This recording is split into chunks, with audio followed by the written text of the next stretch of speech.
Hey everybody, my name is Tom Tullis. This is the Tomb of 3D Printed Horrors, and today we're going to take a look at how to use inexpensive flickering LED lights in your 3D printed models to create some really dynamic lighting effects. Now, everything I show you in this video is the parts are linked in the video description. You can get the LEDs, cheap set of batteries, and the needle nose pliers and stuff all from Amazon. I have links for those in the video description.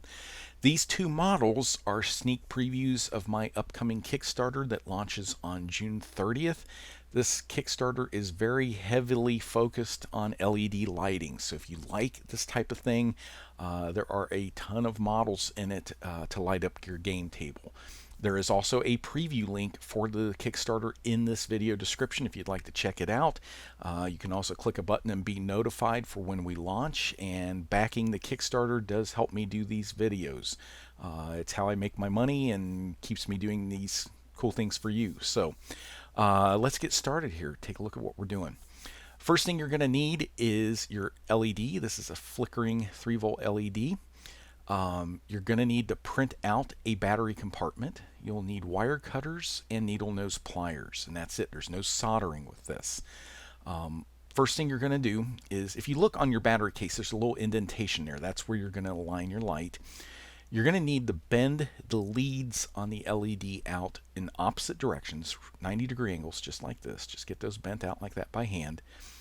And you're going to align that bulb over that indentation. It doesn't need to fit down in it. It's just for aligning it for centering purposes. And you're going to bend your leads around the edges. There's little grooves there to help hold them in place. And just do this by hand. You don't need to use the pliers at this point, but just bend them around. Get them lined up with the grooves. At this point, you are going to need to cut off the excess on the forward lead and just click. You want to leave enough that it will fold around the edge and stay in place. It doesn't really matter exactly how much. But then you're going to use your needle nose pliers to get them bent around tight. And you can just push those in, get them in the grooves. Now keep them from slipping later as you take the battery in and out. The grooves will keep everything aligned. But that's it. There's no soldering or anything special you got to do. Just bend it into place. The 3D printed battery compartment does its job and holds everything in where it's supposed to go. If your light doesn't turn on when you put the battery in, flip the battery over. It just means the polarity is reversed.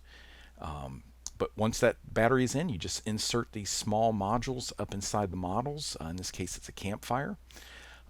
With the LED lit table, the battery compartment is glued underneath. You just slide your battery in, and the lantern turns on. And that's all there is to adding these type of lights to your models that you've 3D printed.